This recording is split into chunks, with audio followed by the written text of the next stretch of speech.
He came home from the hospital that Sunday morning, April 20th, 1993. Noah. I hated his name, but I knew I loved him from the second we met, and I knew that my life had changed. I had the responsibility of being a big sister. I didn't know, however, that I would be responsible for laying out his clothes in the exact same spot every day so he would get dressed, physically holding him down so he wouldn't punch or bite my mother while trimming the hairs around his ears, or making sure that he took and swallowed his prescriptions of Ritalin, Zoloft, Klonopin, and Ativan. My brother was diagnosed with autism around the age of 5. I love him. He's the only sibling I have, but at the same time, it's hard not to resent him. And I feel absolutely awful saying that, but it's the honest truth. He has big, bright green eyes, the kind of green that changes shades within the light. Sometimes his eyes look deeper than the ocean. He has a raised freckle on the outside of his right eye. Despite having hundreds of freckles all over his face, that's the one he pays the most attention to. I remember how he used to scratch it so hard in hopes that it would disappear from his face. I haven't seen him do that lately. Maybe he's found another imperfection to fixate on. A saddened heart lies within his body, covered ever so cleverly with the vivid red bangs that sweep across his face. He sits at the kitchen table with the broken sunbeams that plunge through the windows, off his nose, eventually touching the floor. His concentration is only broken once a bowl of pasta is placed in front of him. Everything he eats is that color.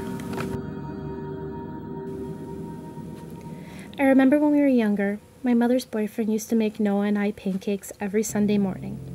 I ate mine with whipped cream and syrup. Noah ate his with honey and cinnamon. When my mother and her boyfriend broke up, I tried to make Noah his pancakes with honey and cinnamon one morning. His response? Firstly, I used the wrong pan. I used the non-stick Teflon skillet. I was supposed to use the cast iron pan. Then, I didn't heat up his honey before placing it on the pancakes, which cooled them ever so slightly. And lastly, I served him his pancakes on a souvenir plate that was bought earlier that year from a family trip to Disney World.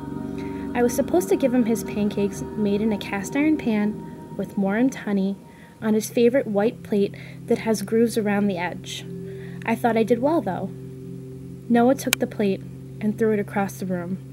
Then he took his hand and intentionally placed it on the hot burner. He ran away screaming.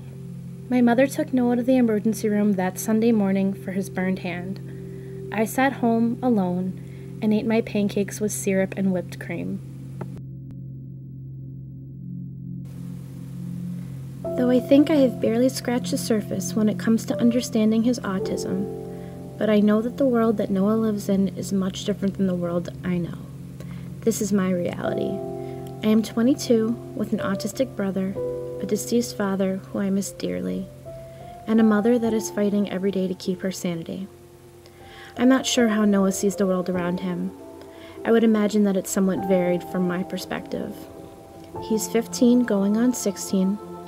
His mother is all he knows. She makes sure he brushes his teeth every day.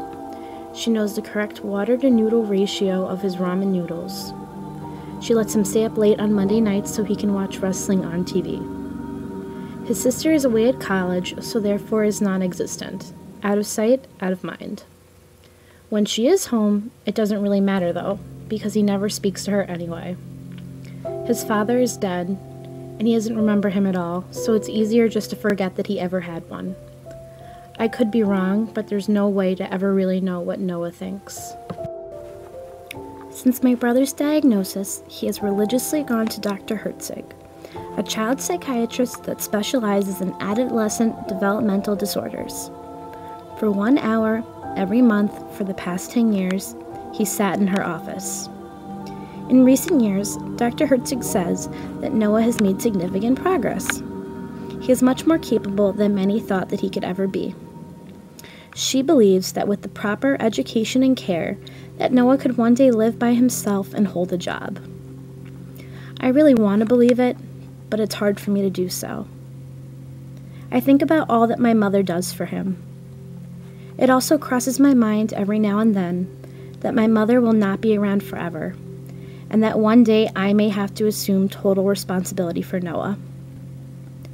No matter how self-sufficient Noah is, or what people that meet with him for once a month can predict that he can handle, I know that he is my brother, and I know that soon enough he will be my responsibility. In recent years, despite my brother's progress, I remember I sat down with my mother one night. We spoke about how Noah has severely impacted her life. I don't remember exactly how she got to this point, but I remember she said something along the lines of that if she knew that Noah was going to be autistic, that she never would have had him. Some people might think that's selfish to say. It may in fact anger people too. However, I don't think I could even judge my mother for saying such a thing. It is extremely hard to love and take care of Noah. She does the best that she can, but sometimes her best efforts just aren't enough. I don't necessarily agree with her thoughts about my only sibling, but it's hard not to think of the ease that could have been if he had never entered this world. I really hate myself for saying such things, but more than anything though, I just wish I could fix him. I wish it were that simple. I think even Noah wishes normalcy on himself. Despite our lack of mutual understanding for one another, my brother is someone in this world that I share ties with indefinitely. We came from the same home, but we do not share much else in common. Sometimes I think of how other people who have completely normal siblings feel that they don't share as much in common with them either. Maybe Noah and I aren't that much different from them. The older we both get, I think that we might have the potential to be closer. We have to work harder than most brothers and sisters to establish a relationship, and maybe it's this extra effort that we're putting forth that could really save us. I need to think positively and really believe that this is true. Because what else do we have in this world besides each other?